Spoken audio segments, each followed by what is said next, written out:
right, everybody, welcome to another episode of The Blind View here on Rumble. And here is your host, Miss Rebecca Meadows.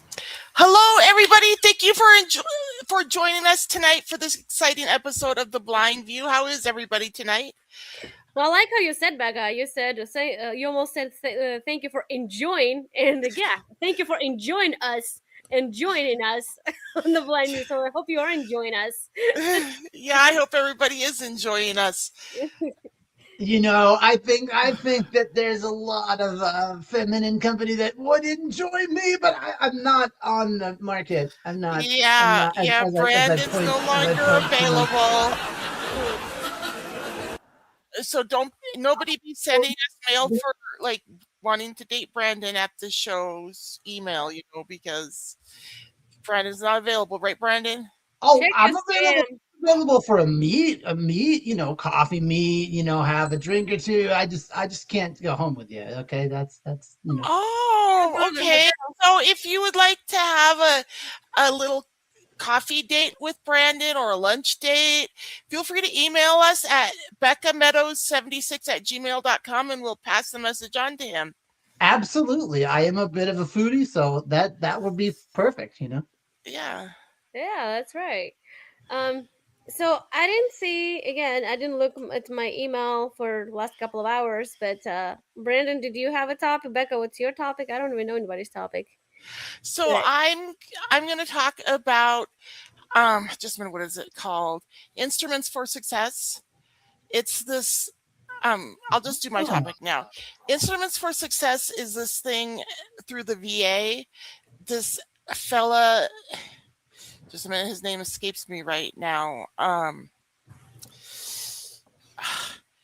Anyway, I first went like in April. Tim tells me, "Hey, I'm going to start teaching on Monday evenings. I'm going to be an assistant guitar teacher at Instruments for Success at the American Legion Monday evening starting May 1st." And I was like, "Oh, okay." And I went with him on that first time, and honestly, I was pretty bored that first time because I heard him and the other students in the other room, I heard the music stands bumping around and some people were blowing their instruments, and playing around with them and stuff. So that was the first night, way back on May 1st. They just had their graduation this last Saturday. And I got to tell you, and they performed on Saturday too. And I got to tell you guys, they have done amazing in the May, June, July, like 3 months. In 3 months, these guys have gone from pretty much basically knowing nothing about guitars to being really great, like guitar players. Like they were playing together really well.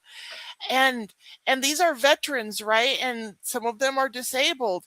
And this one guy, he's in a wheelchair and he doesn't have like proper use of his hands.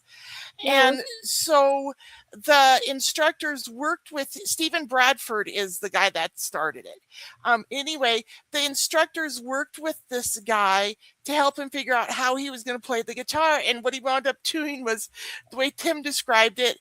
He turns the guitar like upside down and backwards or something like that and plays. And he plays like, I don't remember what Tim called. What is it called? One finger chords is what they taught him. Like when Tim was like the assistant guitar teacher, right? But when Tim met him, when he joined the group, Tim did research to find some one finger guitar chords to teach this guy. So this guy learned how to play the guitar like that. And the way Tim describes it is he turns the guitar upside down and backwards to play it, but he lays it on his lap, but he's really amazing. I wonder is Stephen gonna put any videos online so people can check it out? It's on Instruments for Success. Do they have a website or something people can go to? Instruments for Success on Facebook. Okay, so on Facebook, just search for Instruments for Success, and that'll be maybe a starting point for people to check it out. And just so you know, Stephen Bradford is a heavy metal rocker dude. Yeah. He's a really cool guy. He did 2 deployments to Iraq. Yeah. And he lost 2 fingers off his guitar playing hand and had to rehabilitate. Yeah, and so anyway, yeah, so Instruments for Success, it's all about learning new ways to do things and learning ways to use music to help you recover and stuff. And I've like I said, I first went with Tim on May 1st, and over all these months I've been hearing things and stuff. And I remember Tim told me one day that he had mentioned to Stephen that I used to play at the alto saxophone when I was young, right? Next thing I know, he's telling me, "Oh, Stephen's going to get you an alto saxophone because they have all kinds of instruments donated." And I'm like, "But I don't know if I have time or interest anymore in learning in teaching myself how to play the alto sax again, right? I know I could teach myself if I had a book because I remember when I was a kid, they had the books we were using in band class. It showed the fingerings in the book for all of. Okay, babe. It showed all the fingerings on the saxophone for the keys for and it also showed where the keys were on the music bar thingamajig, right? And so I believe my vision is going to get good enough where I'll be able to read that kind of stuff again and appropriately apply it. And like I also used to crochet before I went blind at the age of 12, and I believe my vision is going to get straight enough so I'll be able to see the little squares on the cloth again, right? To do that. Like I was like just barely, like I was cross stitching for less than a year before I went blind, but it's something else I'd like to take up again, you know what I mean? But anyway, so the saxophone thing, it was just very kind of the leader of Instruments for Success to offer to give me an alto saxophone. I told Tim, I was like, I don't know if I have time for that right now, though. So, well, I mean, I don't know about crocheting, but I know that there is a whole thing. I don't know if you know Braille, but there's a whole thing that's Braille music. Oh yeah. Yeah, I don't know if you're gonna dive into that. It seems pretty tedious. Yeah, like I think unless until my vision gets straight enough to read music again, I think if I had an alto saxophone in my possession, it would be something that I would play around with and practice with. Like when I used to play alto saxophone for 2 years before the accident, I remember like I love playing that sax so much, right? But we were really poor. And sometimes my reeds would crack, right? And I didn't have money to buy more reeds. And I didn't like asking my parents for extra things because I knew my parents were like both worked hard and we were very poor. So when my reeds would crack, I figured out how to use just the right lip pressure applied to the cracked reed against the plastic cup of the head of the saxophone, right? I knew how to apply just enough pressure to make that cracked reed work. You know what I mean? Yeah, I don't know how popular. In my opinion, it may not be popular, and I apologize if I offend anyone, but saxophone has never been one of my favorite instruments. You know, I don't like violin or any of those instruments. I don't know. It's just one of my good friends. She went to school for that. She knows how to play saxophone, and she's very good at it. But sometimes when it's well, can you tell us what musical instruments you do like, if any? Yeah, I do. I do like the guitar. I do like the piano. But again, piano and anybody and their mama is playing piano, so it's almost nothing unique about being able to play piano. I'm sure it's pretty hard.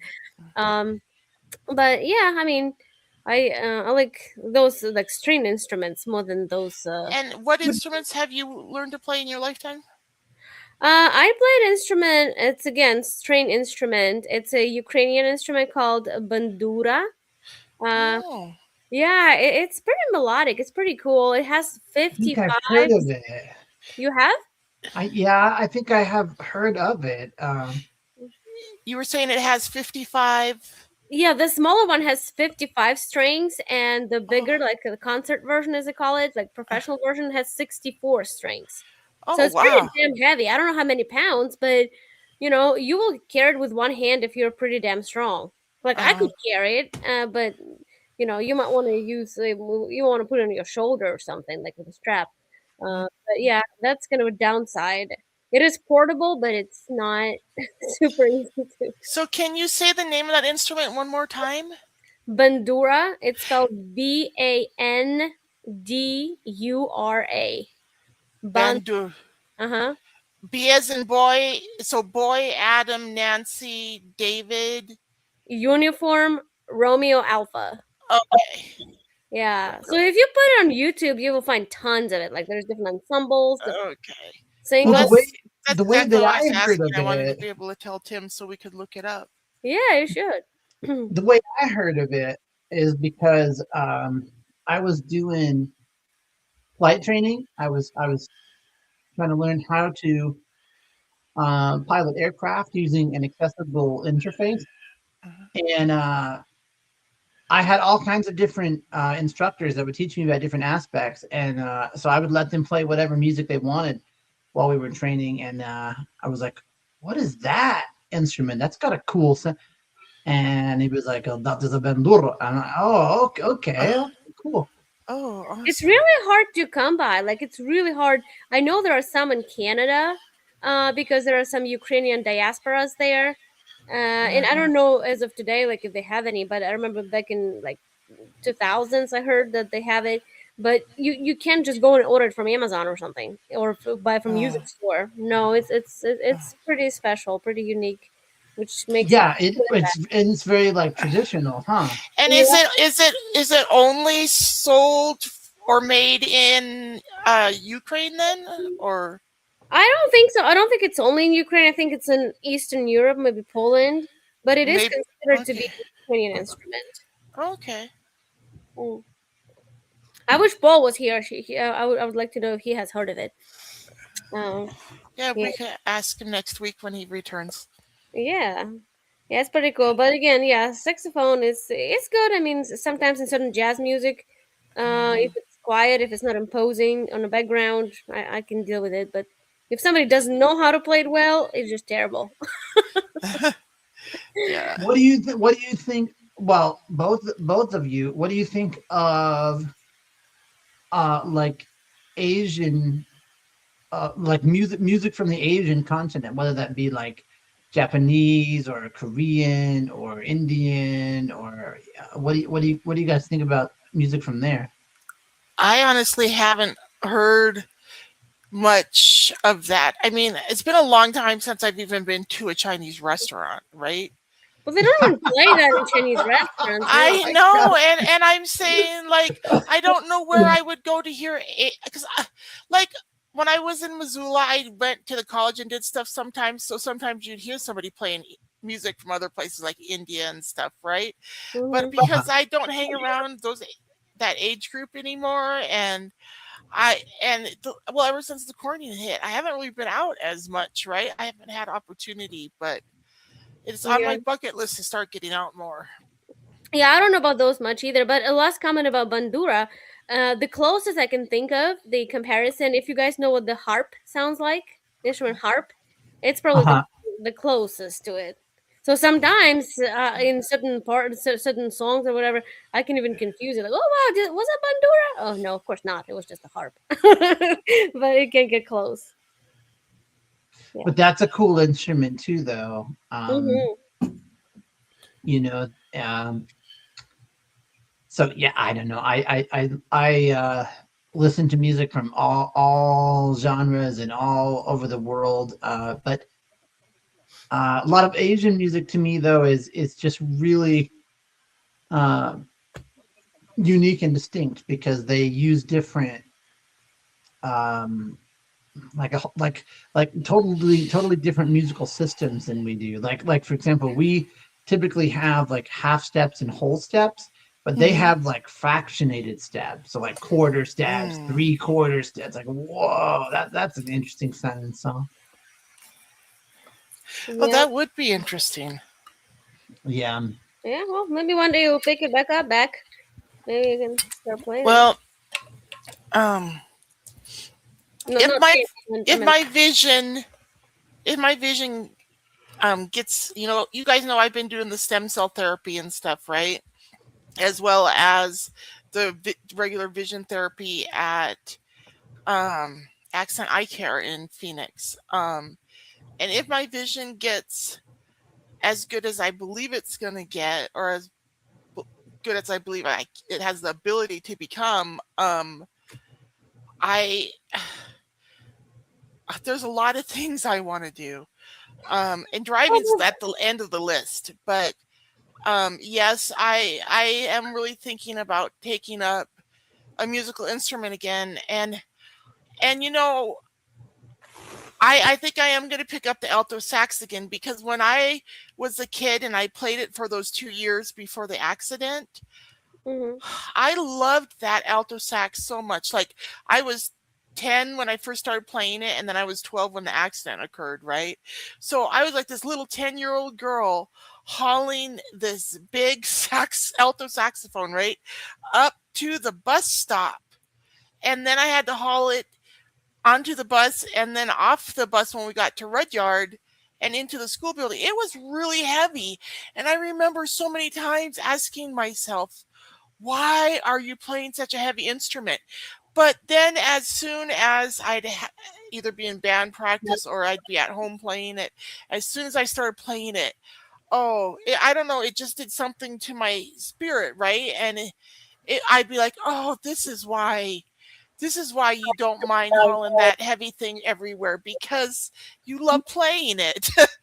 And I don't quite remember what it felt like to play it. So that's one of the things I definitely plan on doing when my vision gets straightened out again, is taking up saxophone playing again, because like I said, I don't remember what it felt like to play it, but I do remember I really loved it as a kid, and so I bet I'd really love it now. And now I wouldn't. I mean, now I bet I could carry an alto sax in one hand because I'm older and stronger now, and I was really sick back then too.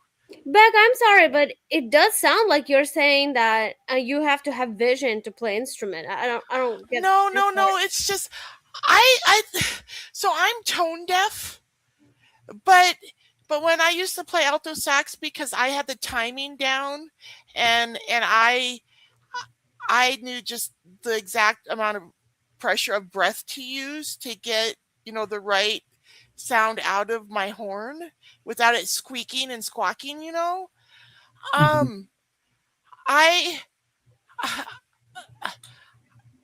but because I just don't feel like I can play by ear. It's just my problem. I don't know how to play by ear, and I also don't remember any of the songs because I haven't seen any of that stuff in over 30 years, right? But I'd like to be able, and I'm a perfectionist, Anya, so I'd like to be able to become really good at reading music like I used to be, and really good at keeping time, at like keeping time with the music, and like I said, just doing everything perfect like I used to do, because I was really proud. I mean, I when I back then I was a perfectionist when I was a kid, and I still am that way, and I don't want to do it if I can't do it well. And like I said, I don't know how to play by ear, so I kind of feel like I have to be able to read the music. Does that make sense? Yeah, it makes sense. It applies to sight and blind. I Right. mean, if you, I mean, I don't have perfect pitch either. And people who do, I'm gonna envy them. Well, maybe in a good way. So the Especially accident those who occurred when stay I was home. 12 years old, and my mom kept renting that saxophone from the company they were renting it from for a few years, right, hoping that I would magically be able to play it well again. And I did pick up the saxophone when I was a teenager and hold it and blew into it.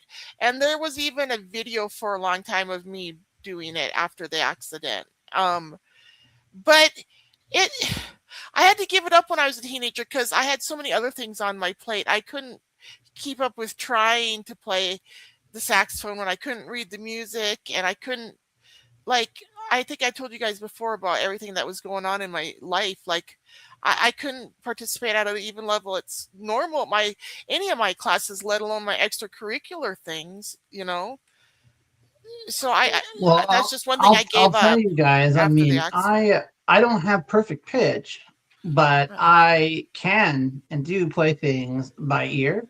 And so the concept of, well, like what you're describing, Becca, but I can understand it in other dimensions. But like the concept of playing, like needing to be able to see the notes on the staff, the lines and spaces of the staff to play it. That is pretty foreign to me. But I did take 2 years of music theory, and it wasn't bad. I enjoyed it, but I didn't feel that I needed it. But it was just interesting, and I enjoyed it. And yeah, I think we were talking about this a little bit before we officially kicked off tonight. There is musical notation in Braille as well, but you kind of like what you were saying though, Becca. You'd have to learn, whether from a sighted or blind perspective, you'd have to learn to read the music, because Braille music notation isn't literary. It's a different kind of notation. It's kind of like you know how Nemeth is a little different than regular literary, like Braille Regular music is Braille. similar. Yeah, I'm sure it is. Anyway, I couldn't believe how well these veterans are playing after just 3 months of classes. Like, I was very impressed at the awards ceremony on Saturday. It was great. Ladies and gentlemen, please stay with us. We'll be right back after these important messages. Hi, it's me, your favorite author, Rebecca S. Meadows, here with another message.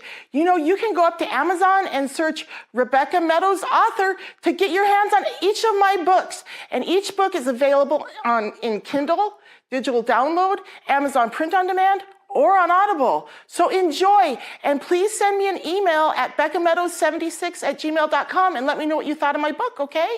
Oh, and please go up and write a review for me too. Thank you. Peace out.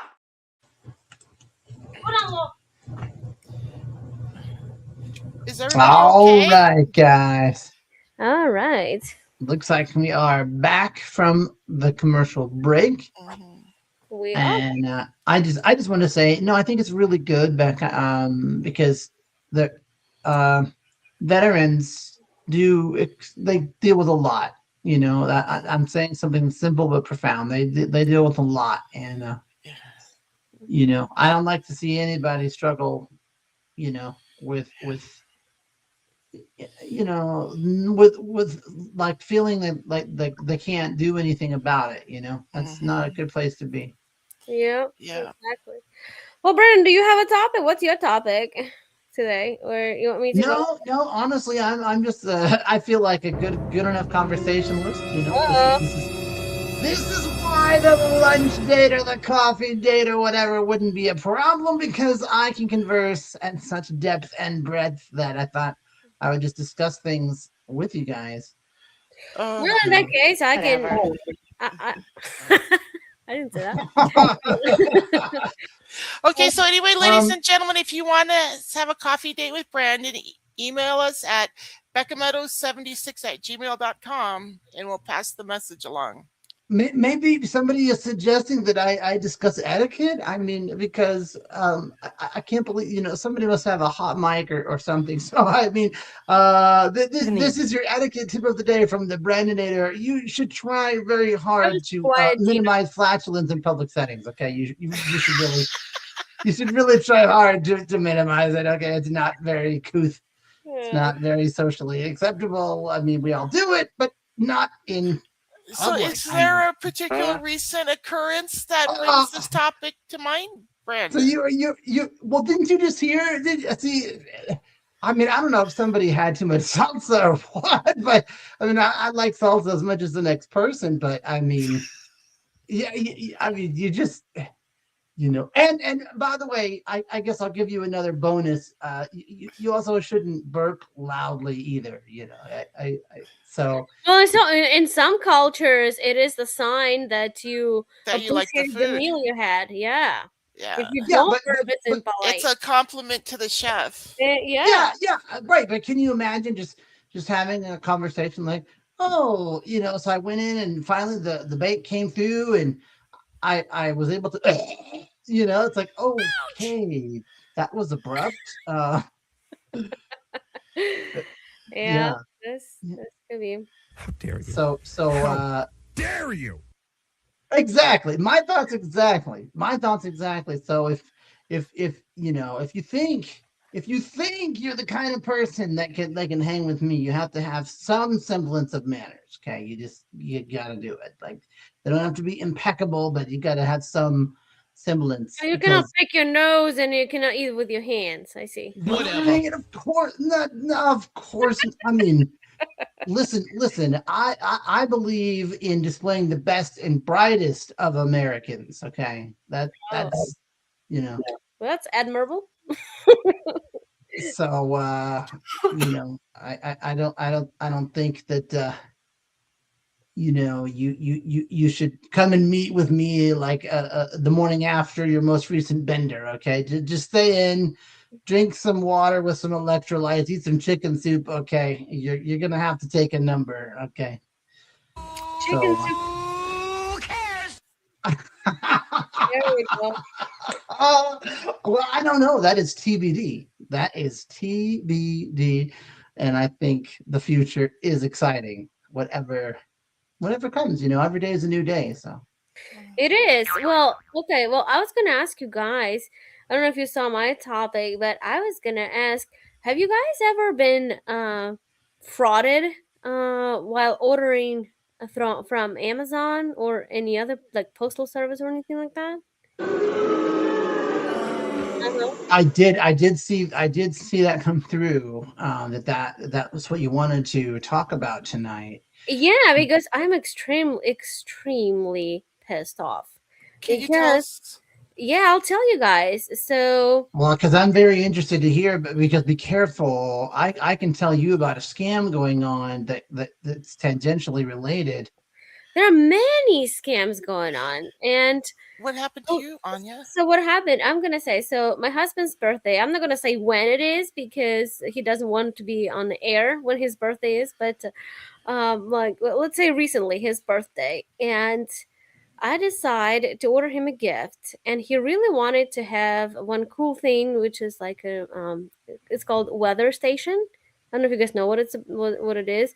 It shows a bunch of stuff about weather, like wind and pressure, like atmospheric pressure, like all kinds of cool shit. Like in your area? I don't know, maybe in your area, anywhere else. Does it have like a barometer and that kind of stuff on it, or is it just a I computer guess. thing? Look, that's part of the problem because I had no freaking idea. I know he always wanted one. I know some of his friends had one, and I always thought it was so dumb. I said, like, okay, just pick up your phone and check the damn thing. I mean, he goes, well, no, that's not cool enough. Like, I wanted something real. Okay, fine. So we were visiting somebody, and then he saw at his place, he saw the station. He's like, oh wow, you have this one. He's like, yeah, I do. So. And I decided to make him a gift and buy this thing. But I could not order from my own Amazon account because we have shared Prime. And if I do order, then Then he'll see it. he's going to have a confirmation email. That's been an ongoing issue for me. Like every time I want to order something, I have to ask somebody and pay them back. And it's just a pain in the ass. I mean, I don't know. Got you. Mm-hmm.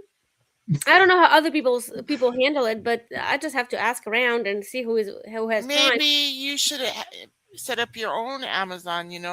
I do have my own, but I don't have Prime. Oh, you don't. Oh, okay. Well, because it makes no sense for the household of two to each have Prime. Right. Yeah. Well, okay, but wait, but you, well, see, but I see what you're saying, but you are on a a Prime account, like you're a member of a Prime account. It's not Well, your I'm Prime the account. secondary. Yeah, I'm a secondary. Yeah, He's a yeah. main one because I already asked Amazon. They cannot put two people in charge. It has to be somebody's and connected Uh-huh. to one particular phone number and particular email. Uh, So, well, fine. So I find a solution. I called that person who he saw that the station, whose house he saw the station. I said, "Hey, look, I know nothing about those things. Can you help me order?" And he goes, Uh-huh. "Yeah, sure, I can do that." I said, "I'll pay you and everything." So he goes ahead and finds a good one that he thinks a good one, and he orders it. And delivery same day. Okay, cool, same day. So it was like some day. Wow. Yeah. So the thing arrives, and I pick up the package, and I was like, "Oh, okay, cool." So I used my Gemini, and I read the label, and all correct. It says lithium batteries included, which they are required to put the label. You know that has lithium batteries. So I'm certain it's the right thing. To me, it feels a little bit light. Like uh, I don't know how much it's supposed to weigh. I don't even know what it looks like. uh, Uh-huh. So I asked ChatGPT. It says like 3 to 4 pounds. I was like, this does not feel like 3 to 4 pounds, but whatever. What do I know? So I put this away, and we waited for his birthday. His birthday comes, and I'm Wait, so wait. Hold on. So when you were looking at it,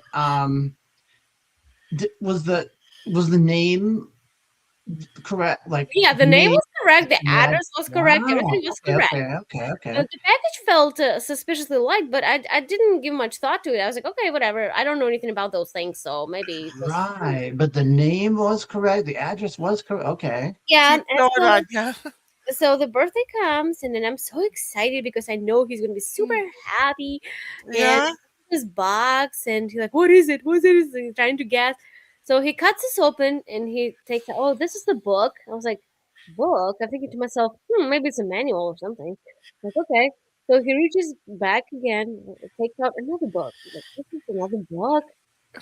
What the heck? Okay. And it says like, a Bible study or something. And I realize that our package has been tampered with. And I got like 2 freaking Jesus study books or some Bible Oh. and nothing. So they stole your present and put those books in there in place of it. Did you report that to Amazon? Well, yes, I was going to, but see, the problem is that I was not the one who ordered it. It's not my account. So I had to reach out to that person and tell them, hey, this is what happened. But it had been days. It had been some days, like a week. And I did not open the package.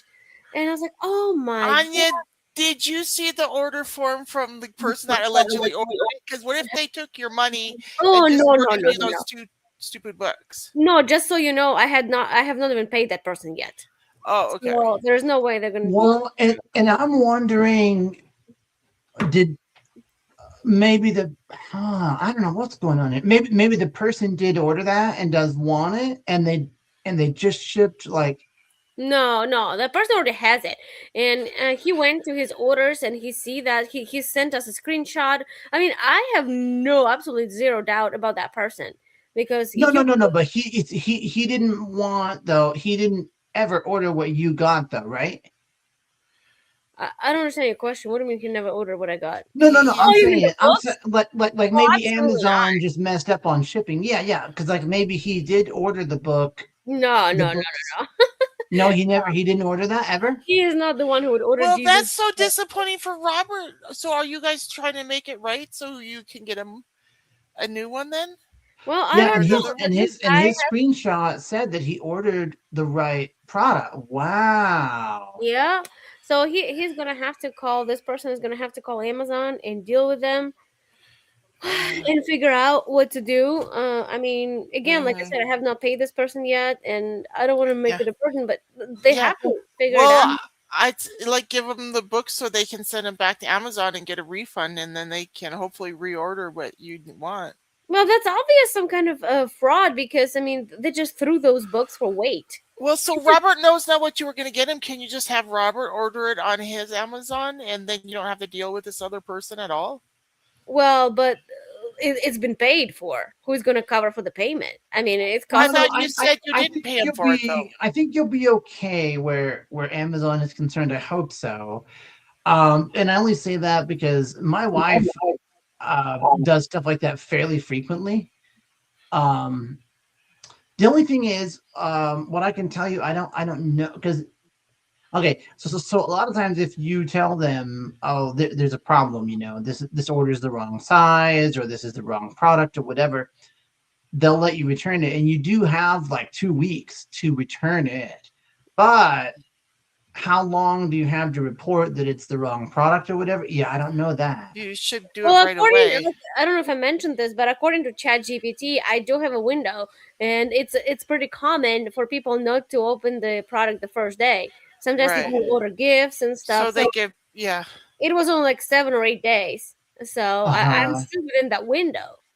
But it's, and the thing is, you guys, like I watched the documentary a couple months ago. What happens with Amazon? People order stuff and the packages come empty, or somebody has been intercepting packages or And stealing stuff. Mm-hmm. Yeah, that's terrible. Well, what I've heard, let me share this. Have with you guys heard of Porch Pirates? Yeah. Yeah, I think I know what you mean. What were you going to say, Brandon? Well, sometimes I've heard there's one going around where it's something like you'll get something that you never ordered. It's like somebody just sends you something, I don't know, like a griddle or something, right? Oh, or, yeah, that happened. Or an to us. iron or just something, they send it to you. But you never ever ordered it. Now the problem with that though is that's one way that that your info is definitely on the dark web. Yeah. Because it's like I never ordered this at all. Nobody in my household ordered this. But did they send it to Brandon at your address, or did they just send it to at your address? Because they could just send it to a random address and not necessarily know the name of the person who lives in the house. No. But they do send it to me. Oh, it's kind of like the whole pizza thing, right? During like, like it used to be not that long ago. If you got a pizza, you pretty much knew you were about to be swatted. Like, and what are you supposed to do with that item? Well, and you can do whatever with it, but you just might want to check all your accounts, change your password, like. And when you go buy a vehicle, how often are you barraged with emails and phone calls from companies wanting you to buy an extended warranty? And the only reason they know you bought a vehicle is because that dealership's selling your information around. It really irritates me. Oh yeah. You know what I mean? There's so much going on. Like we have to be super vigilant. And the scammers are everywhere. I mean, stealing packages. You know what? Like I remember back in 2018, and I still was in Minnesota. I remember I was reading an article online about how some Amazon drivers, like even during the, not even, just during the busy season, like Christmas or something, and they would come and then they would drop off the package, they take a picture, walk away, wait for a few minutes, and come and grab it and go with it. Yeah. I mean, I think you'll be okay, hopefully, with Amazon, but again, yeah, it is a little bit of a complex thing, because it's like it was person X's account, but it went to Y address, which is not the address on person X's account. And then there's like Z representing the oddity here, if not outright fraudulent. So it's like, wow, yeah, I'm sorry that happened to you. Yeah, I mean, I hope we resolve it. I don't know if I don't know if I told you guys or not, because I've been saying the same thing to all my friends today. So I heard some people in a documentary that they ordered, say Apple phones, like iPhones, and there was a guy featured in a documentary that he ordered one phone for himself and one for his wife, and the packages came, and he opened his phone was there, opened hers, it's empty, like literally empty. Yeah. Huh. And what in that documentary? Well, I'll talk about that with you on the other side of the commercial. Ladies and gentlemen, stay with us. We'll be right back. Hey, everybody, are you enjoying the show? Are you enjoying the books? Are you enjoying everything we're doing here at Blue Butterfly Enterprises? If so, go up to bluebutterflyenterprises.com and check out our store and buy some of our memorabilia. Wouldn't it be cool to have a Becca's World hat or t-shirt or coffee mug or a bumper sticker for your car? I'm going to get one for my car when I get a car that I can drive.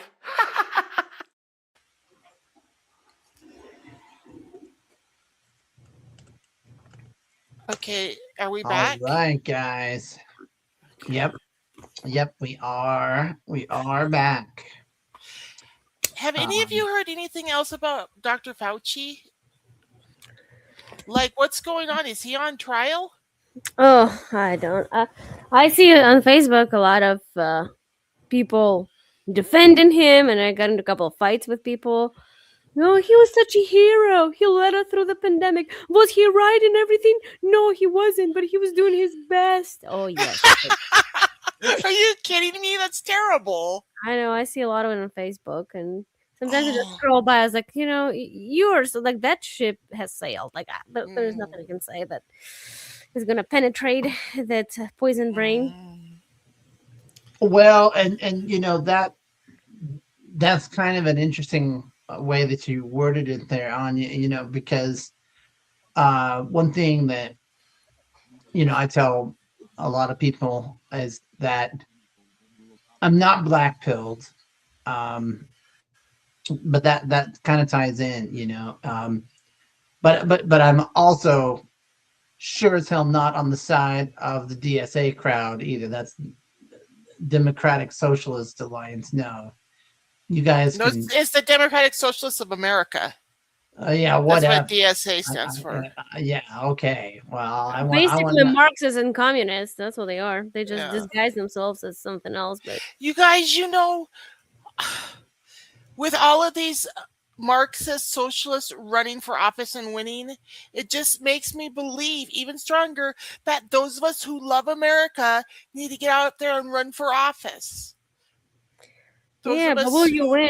Yesterday we had the primaries in Kansas. And we went to vote. The guy we voted for did not win, although the second, the second choice that we would have has won. But again, what bothers me is he's deeply Christian and he is white, which is a sin now. And that's what the Marxists hate. He's a white straight male, Jesus loving, and they have some radical crazy lady running against him, and she won a lot of votes on the Democrat side. So it's going to be a battle in November, but I do fear that she might win, and she's going to be more radical than Laura Kelly, who we have now. Is that your state Senate race? No, the gubernatorial race. Oh, no. Well, did you guys hear that in Michigan as well? There's some, El Said, right? He just won the primary there, and he's going up against Mike Rogers. And there are people that are saying, El Said is just as American as anybody, as anyone or anything else. It's like, actually, no, it's not. He became American 5 minutes ago. I mean, exactly, but it's like, do we see any El Said signatures on the Constitution of the USA? I don't. Or how many Muhammads or Ahmeds? How many Muslim signatures were on the Constitution? Is that what you guys are saying? Or the Bill of Rights? What about those? I as far as I know, there weren't any Muslim soldiers in our Revolutionary War or in any of the wars we fought in that have fought on the side of America. Maybe a few the last war or two, but nothing, you know what I mean? Well, you guys, Islamization of the United States has been well and alive. I mean, it has been happening in Europe and here. And there was a clip. I actually personally did not see it, but I heard about it a lot. There was some dude, totally, I wouldn't call him exactly radical Muslim, but he sounds like one. And he was saying something about Trump, that he hates Trump, and he said, "Well, that's too bad that Trump is so old and he's not gonna see how we are gonna take over America," which is like Islam. And he, unfortunately, as much as I hate to say, but he does have a point, because our white folk does not want to have kids. They carry their cats and dogs and whatever, and then they're so many feminists we have, and nobody wants to have kids, and Muslims are multiplying and they're raising But see, that's what I'm saying. That's sad though. And I don't feel that way. And I think young men and young women need not feel that way either. I don't see anything wrong with traditional American ideals. And I also don't have a problem with people that come to this country legally and lawfully and legitimately and want to support this country, but it's just Yeah, but we're not all equal. We're all human beings, yes, but we're not all equal. No, in other words, what I mean by that is traditional Americans, we don't think, and I know this because I was born and raised here, we don't even think like, oh, I'm going to go over to Europe and I'm just going to rape any woman I want to. Yeah, we don't think like that. We do not think like that. Because they have zero respect for the white women. Because white women, I have to say, Are you talking about Muslim men? Yeah, I think so. Because the way they rape and pillage women. Yeah, absolutely. And they have zero respect to the Western white women, because they think they're too easy, too open, because especially the ones that Well, and they also don't think women have the ability to learn and study and stuff. I mean, look at how held back Muslim women are. You know what I mean? Absolutely. Can you imagine? Oh, Can sorry. you imagine those Muslim men coming to America, and of course they don't support American women, you know what I mean? Because in their culture they're taught that women are lower than dogs, and that their women are to serve them, and the women are there for them to do whatever they want to them, and Well, you know what? Then please stay in Islamabad then, please. Yeah, but that's not what's happening, because they do feel like it's their religion calling, because they feel like they have to spread Islam everywhere they go, and that's what they're trying to well, do. and because Biden and Kamala Harris opened up our borders the way they did and just let everybody pour in that wanted to, a whole bunch of Muslims came in too and brought their ideals and their beliefs with them, and that their beliefs are contrary to American beliefs. You know what I mean? And it's not just Muslims, who historically have a tendency, to just pillage and conquer, but I also have, issue with the whole H-1B visa program as well, because I think That's it's being another big scam. I know, but I think it's being heavily manipulated. Oh, it Right. has, absolutely. I mean, I don't think that the companies using it are doing anything wrong per se, but I think it's being manipulated to the detriment of people who really do deserve. I've heard Indians say, "No, look, I actually have a degree," and they're picking the lowest of the low for these H-1B visa programs. Yeah, and who is the who has the least rights in the United States as of today? Who? Straight white male, middle-aged straight white male. I mean, think about it. If you try to get a job, your candidacy is going to be at the very bottom of the list.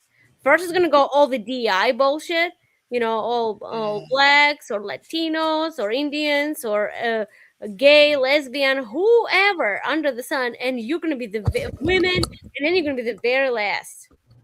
That's who has the least rights. I mean, they can try to gaslight me, but I will, if I can't find a way, I will make my own way. You know what?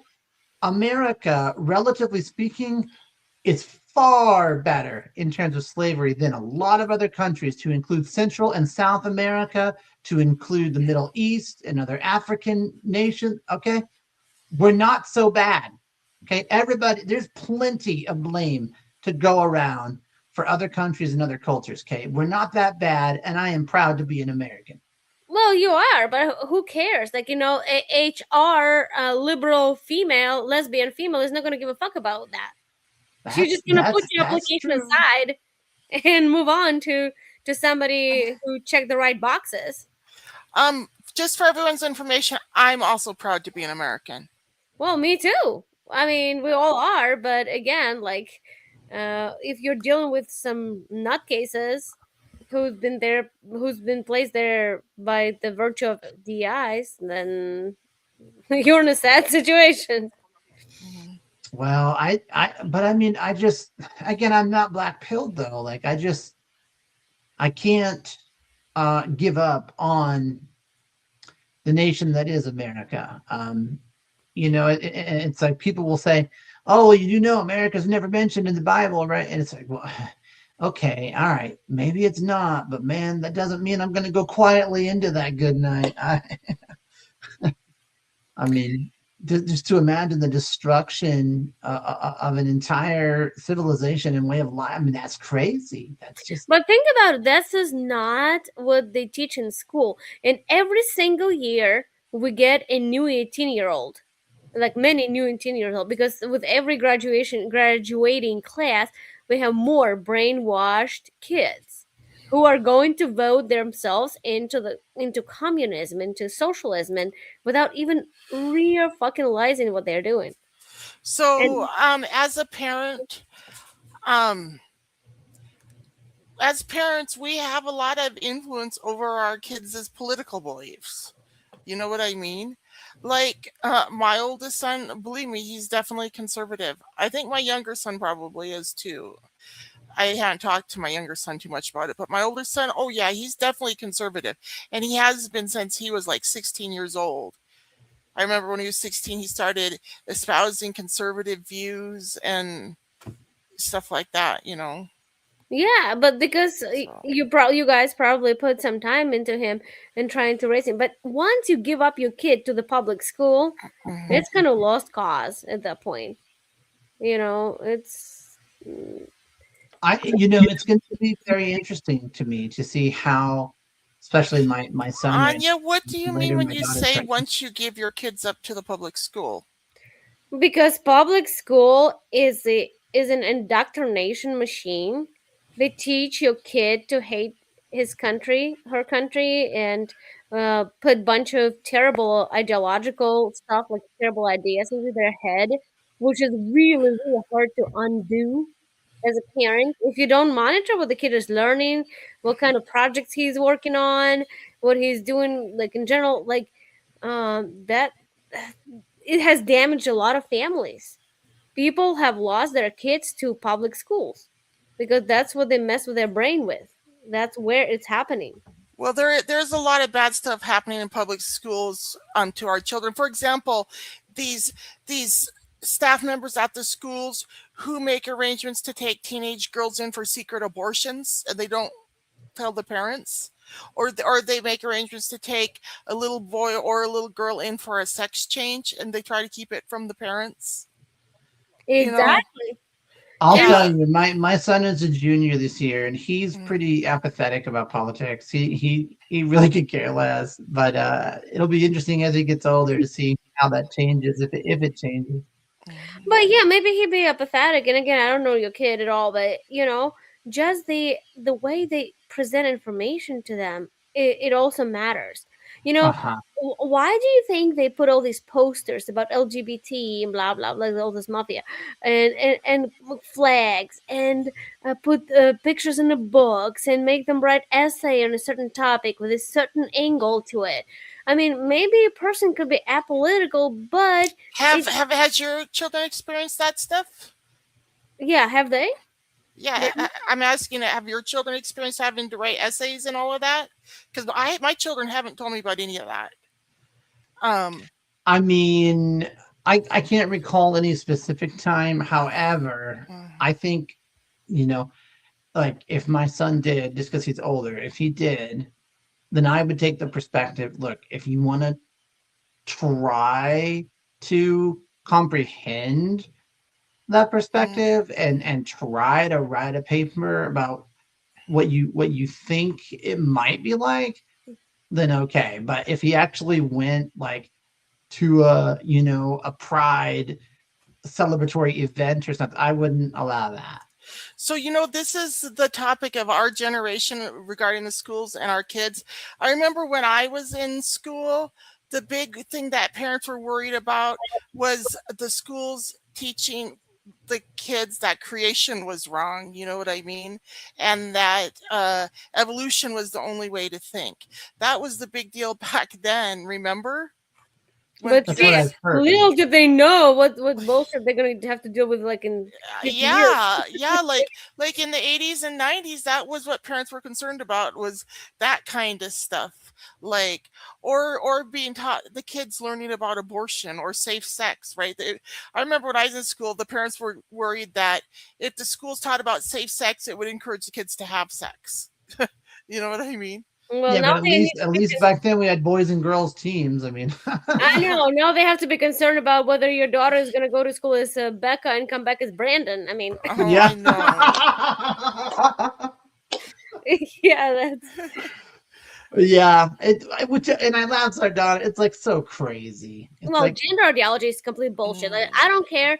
I know that we are on the internet, and I'm saying this, but I'm firm in my position, and I do not care. Like, I will not give up my position. This is total nonsense. This whole gender ideology is total Oh, bullshit. yeah.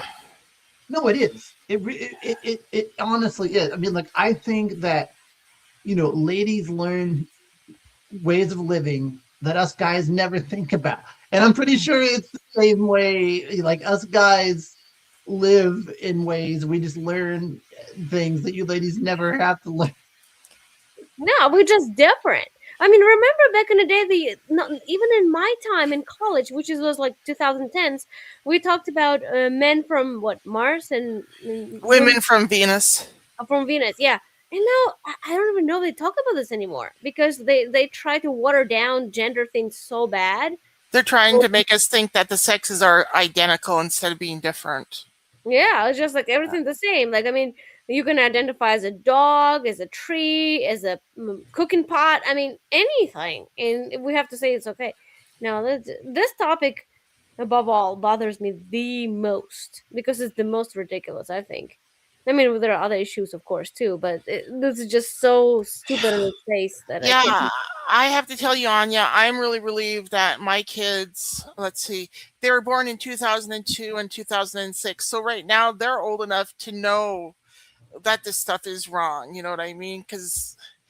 And my kids spent like most of their education in private Christian school in Missoula, where we used to live. So Well, again, yeah, that's why they're trying to grab kids from the young age. And you say you send your kids to the private school, and which is why lots of Dems are fighting against charter schools and Yeah. homeschools.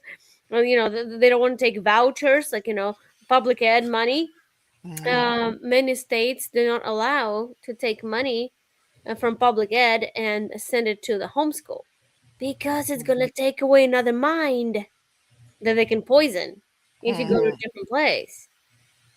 I mean, Well, I just think like I'm not gonna argue for unity because I think the word is overused, but I will argue against hatred though, guys.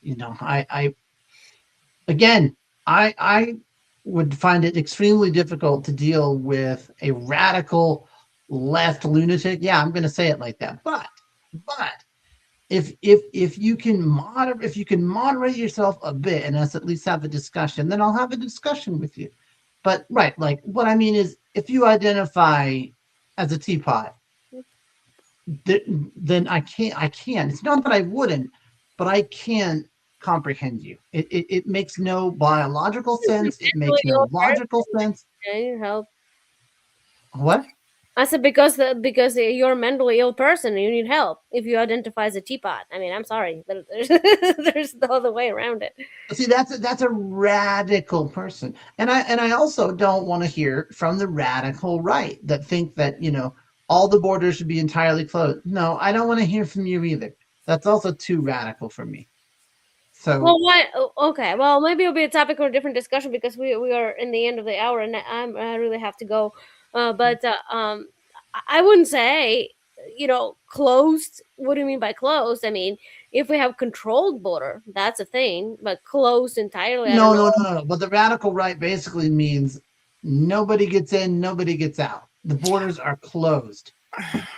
Well, that's No, that's crazy too. That's far too restrictive. I mean, so I think unity, that word, I don't know if unity is possible, but I don't seek to foment hatred or deceit or anything like that. I just ask Well, for maybe unity. next week we can solve the immigration crisis and our border problems. So, ladies and gentlemen, be sure you're subscribed so you can watch us again next week. Peace out, Yeah. y'all. Peace out, Good everyone. night, Good Good night. Bye, night, everybody. everybody. Thanks for joining us. Good night.